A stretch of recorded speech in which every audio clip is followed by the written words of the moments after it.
नमस्कार दोस्तों, स्वागत है आप सभी का हमारे YouTube चैनल कृष्णा चंद में। दोस्तों, आज हम डिस्कस करने वाले हैं हिंदी व्याकरण के महत्वपूर्ण प्रश्नों को। तो आइए देखते हैं पहला प्रश्न है, भाषा की सबसे छोटी इकाई है। ऑप्शन है शब्द, व्यंजन, स्वर, वर्ण। करेक्ट आंसर हो जाएगा ऑप्शन डी, वर्ण। अगला प्रश्न है, वर्णमाला कहते हैं। तो इसका करेक्ट आंसर है वर्णों के व्यवस्थित समूह को वर्णमाला कहते हैं, ऑप्शन डी। अगला प्रश्न है, निम्न में से कंठ ध्वनियाँ कौन सी हैं। तो करेक्ट आंसर है ऑप्शन ए, का वर्ग के सभी वर्ण कंठ ध्वनियाँ कहलाती हैं। अगला प्रश्न है, स्थान के आधार पर बताइए कि मूर्धन्य व्यंजन कौन से हैं। तो इसका करेक्ट आंसर है ऑप्शन सी, टा वर्ग के सभी वर्ण मूर्धन्य व्यंजन कहलाते हैं।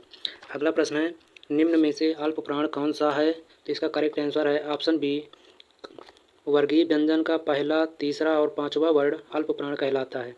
अगला प्रश्न है, निम्न में से नासिक व्यंजन कौन सा है। तो करेक्ट आंसर है ऑप्शन बी। अगला प्रश्न, ए वर्ण क्या कहलाते हैं। तो इसका करेक्ट आंसर है कंठ तालव्य, ऑप्शन डी। प्रश्न संख्या 8, हिंदी वर्णमाला में अयोगवाह वर्ण कौन से हैं। तो करेक्ट आंसर है ऑप्शन डी, अन और आ। प्रश्न 9, निम्न में बताइए कि किस शब्द में द्वित्व व्यंजन है। करेक्ट आंसर है option C, Delhi.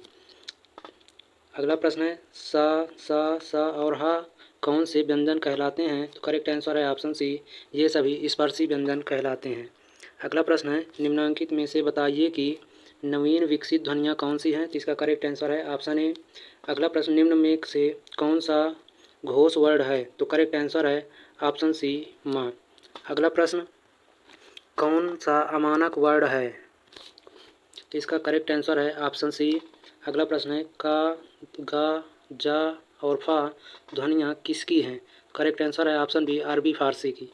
Question number 15, Hindi में मूलतः वर्णों की संख्या कितनी है। करेक्ट आंसर है ऑप्शन सी, हिंदी में मूलतः वर्णों की संख्या 52 है। अगला प्रश्न है, छा ध्वनि किसके अंतर्गत आती है। तो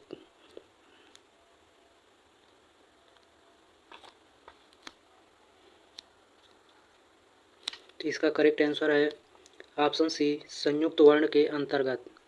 अगला प्रश्न है, प्रश्न संख्या 17, हिंदी शब्दकोश में छा का क्रम किस वर्ण के बाद आता है। करेक्ट आंसर है ऑप्शन ए, छा का वर्ण का के बाद आता है। प्रश्न संख्या 18, ज्ञ वर्ण किन वर्णों के संयोग से बना है। करेक्ट आंसर है ऑप्शन बी, ज और न के संयोग से। अगला प्रश्न, अघोष वर्ण कौन से हैं। तो इसका करेक्ट आंसर है ऑप्शन डी, सा अघोष वर्ण है। अगला प्रश्न, घा का उच्चारण स्थान कौन सा है। करेक्ट आंसर है ऑप्शन बी, का वर्ग के सभी वर्ण कंठ से उच्चारित होते हैं। अगला प्रश्न है, इनमें संयुक्त व्यंजन कौन सा है। करेक्ट आंसर है ऑप्शन बी। अगला प्रश्न, निम्नलिखित में से कौन सा वर्ण उच्चारण की दृष्टि से दंत्य नहीं है।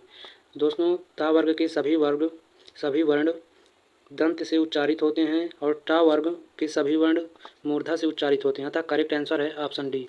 अगला प्रश्न है, जिन शब्दों के अंत में आ आता है उन्हें क्या कहते हैं। करेक्ट आंसर है ऑप्शन डी, उन्हें अकारांत कहते हैं। अगला प्रश्न है, छा वर्ण किसके योग से बना है। तो करेक्ट आंसर है ऑप्शन ए। अगला प्रश्न, हिंदी वर्णमाला में स्वरों की कुल संख्या कितनी है। करेक्ट आंसर है ऑप्शन डी, 13। अगला प्रश्न है, निम्नलिखित में कौन स्वर नहीं है। तो करेक्ट आंसर होगा ऑप्शन डी। देखते हैं अगला प्रश्न, निम्नलिखित में कौन टा वर्ग नहीं है। करेक्ट आंसर है ऑप्शन डी, घा का वर्ण का वर्ण है। अगला प्रश्न, हिंदी वर्णमाला में व्यंजनों की संख्या कितनी है। करेक्ट आंसर है ऑप्शन सी, 33।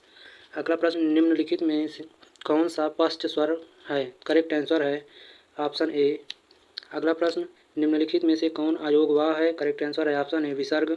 अगला प्रश्न, छा ध्वनि का उच्चारण स्थान है। करेक्ट आंसर है तालव्य। अगला प्रश्न, निम्नलिखित में से कौन एक संयुक्त व्यंजन नहीं है।